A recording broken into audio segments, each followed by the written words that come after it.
For those of you who've been in some of the great parks in British Columbia, the Butchart in Victoria, Queen Elizabeth in Vancouver, the Minter Gardens at the top of the valley, and Lungara and some of the other great formal gardens, the little parks like John Hendry and other neighborhood parks wouldn't mean a lot in terms of their beauty. I suppose for me they have more nostalgia value than anything else. I used to come to John Hendry Park when I was quite young and lie down on the grass and watch on those days when you could actually make out the clouds in British Columbia instead of just having a sea of silver and pewter overhead. Never gray, it's always silver and pewter. Actually beautiful the clouds are, but not striking or stunning like Queen Elizabeth or anything, but cozy. Sometimes when the sun was really strong, come and lie down under the sun and feel the warmth just heating up one's body. This hybrid periwinkle enclosed. Out at the monastery we have wild periwinkle, which is much smaller. I'm not here to talk about the garden though today, or parks, but really I'd like to look at or think about some of the issues that come before the future Global Futures Forum, the Global Futures Congress. We seem to clutter ourselves up and take so many insignificant things as so serious. Little minutiae of theological inflection, other people's lives, how to sort of hide our own deficiencies, that sort of thing. And yet the things of great moment which affect humanity as a whole, and which really do reflect the faith of Jesus Christ in a greater, more deep manner, often simply elude people. It's always easier to think up some simple, almost meaningless explanation for some of the phenomena of reality than it is to actually face reality. And this is one of the things that faced by the Global Futures Forum and by futurists in general. But for those who have followed at least some of these issues, I'd like to say that those who don't take Kurzweil Singularity, many of Kurzweil's prophecies seriously, who don't pay attention to the explorations of things like, the Panov Curve, or the Panov verticals, as sometimes called, Snook's Panov paradigm, the formula about the impact of technological developments on societies going back to the most ancient times, where the very first tools were shaped, and how it increased the amount of evolution that took place in a given time, and increased evolution exponentially. This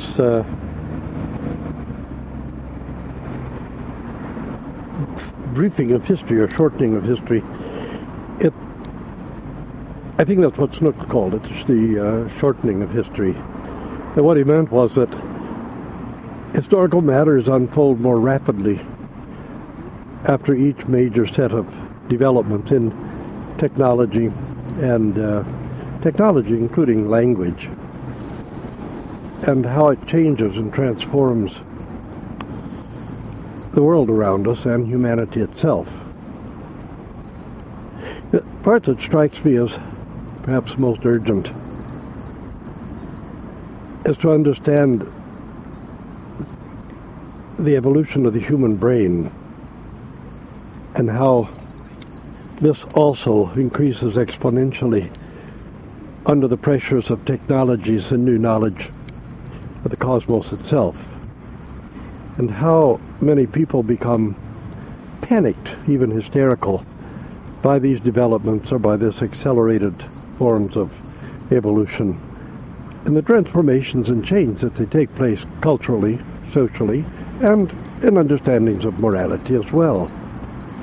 It's an interesting factor, and I think if one sits and studies it at some length, that one would find that many of the things we consider to be vices or sins or passions in the negative sense are those very things which evolved to facilitate the survival of human beings and became survival mechanisms. And once they were perhaps not as necessary, they tended to become ranked as vices or sins. Gluttony, for example, as a survival mechanism, the idea to eat as much as one possibly could when there was food and store up fat in order to survive in times when there was not.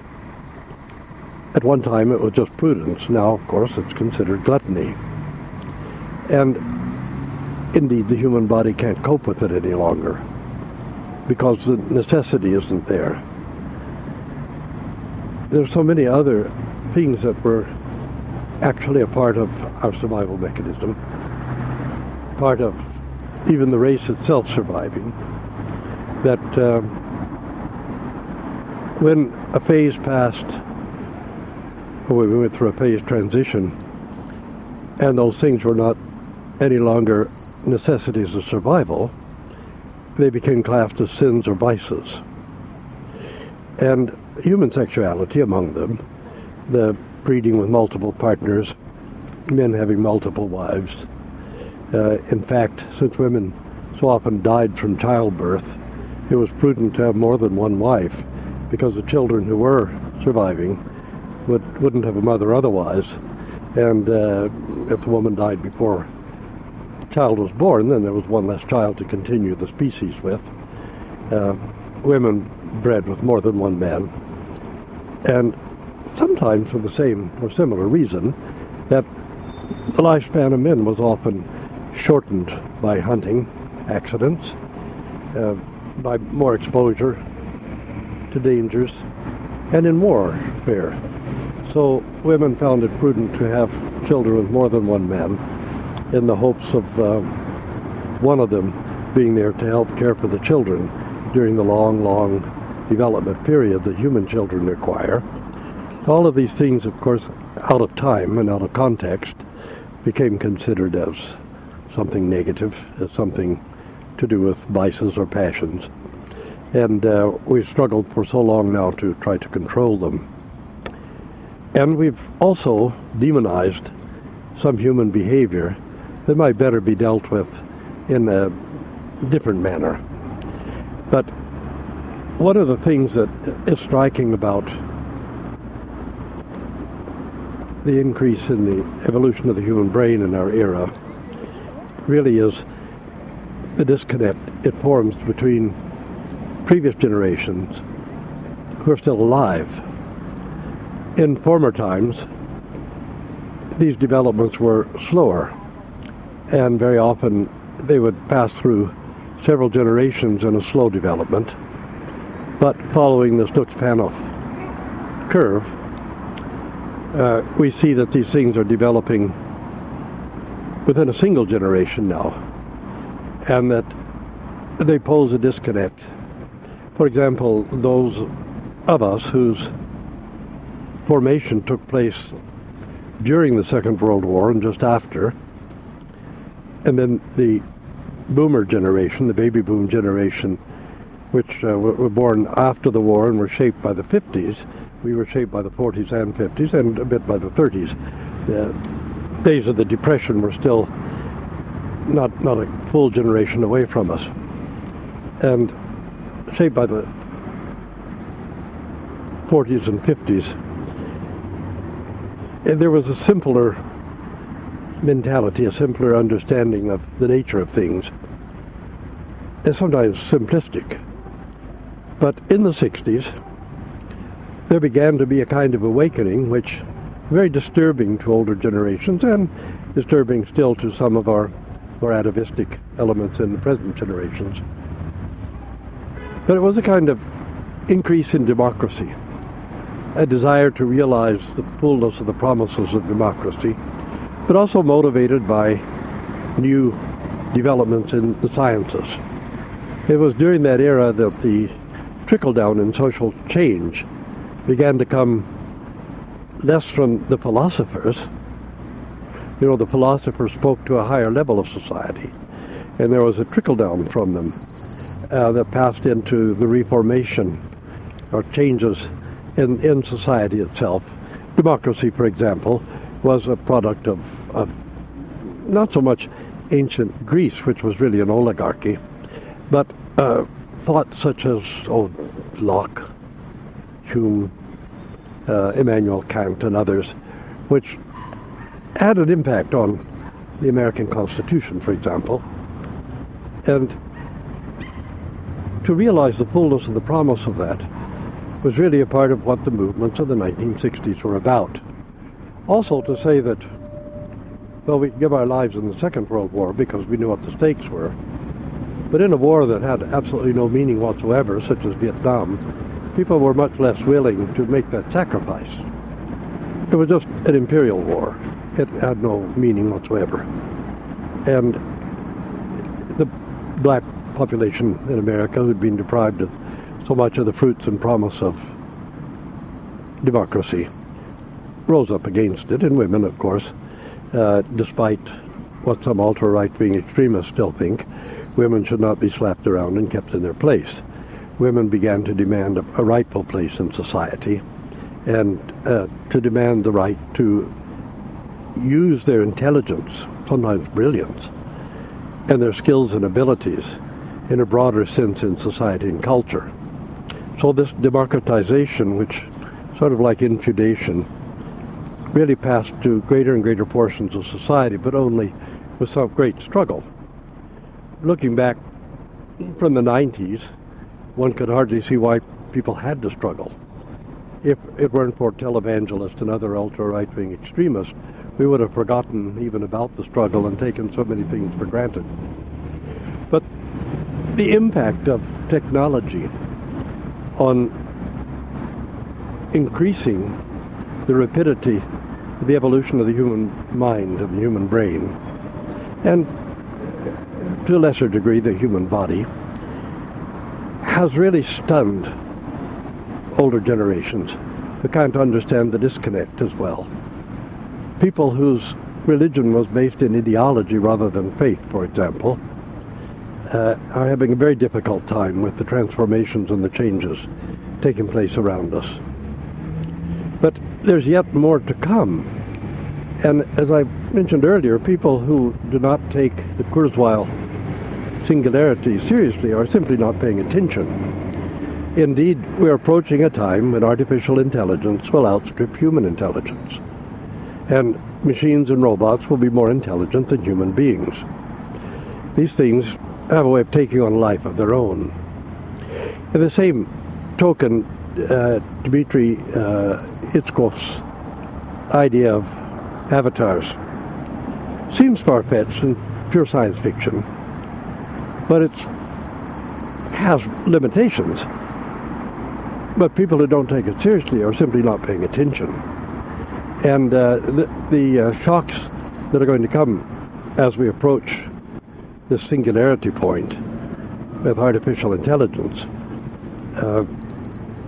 the idea that we can control machines, military weapons, and even robotic bartenders, it turns out, by thought waves, our own thought waves. This transference of energy of our thought waves. And this leads to the possibility of people being able to read our minds too.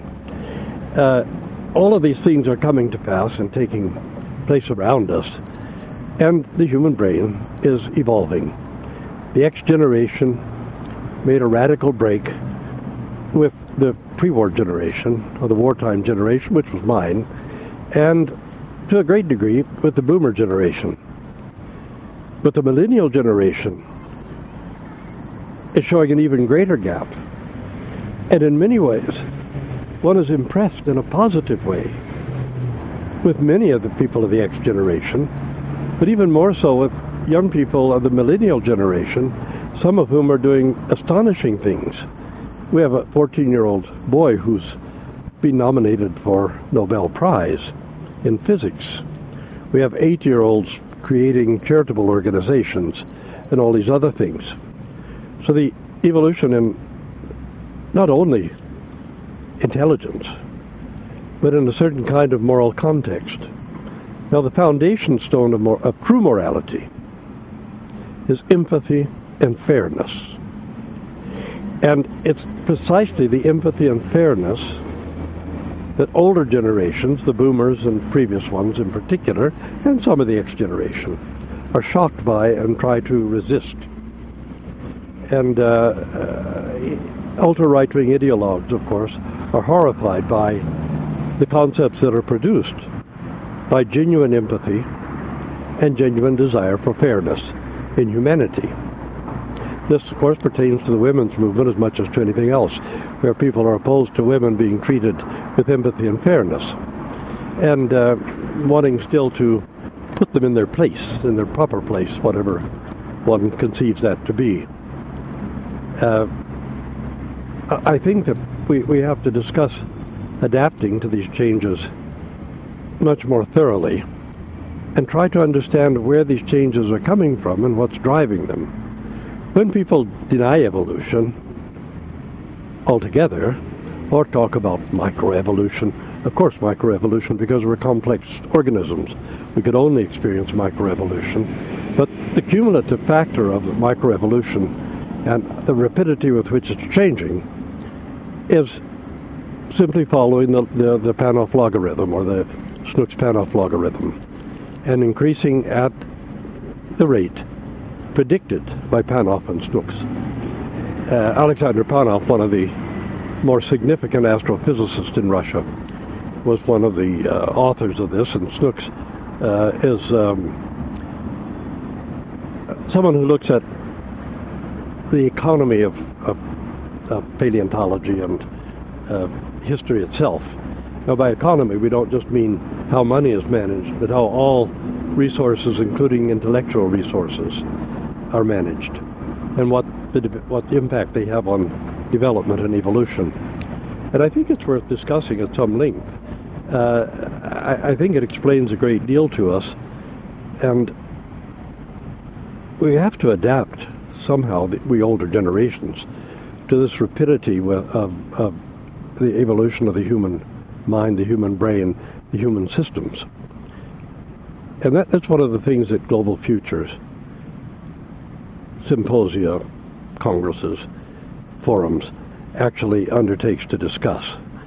And I think we'll discuss it more from time to time, focusing particularly on the Snooks-Panov algorithm and on the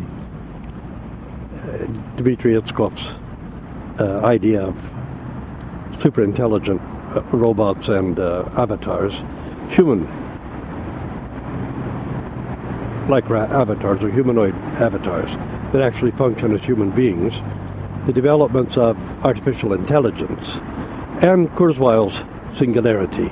All of these things, thinking people who are involved, people who want to understand what's going on around us in the world today, really do need to engage these great ideas, these great concepts of our epoch.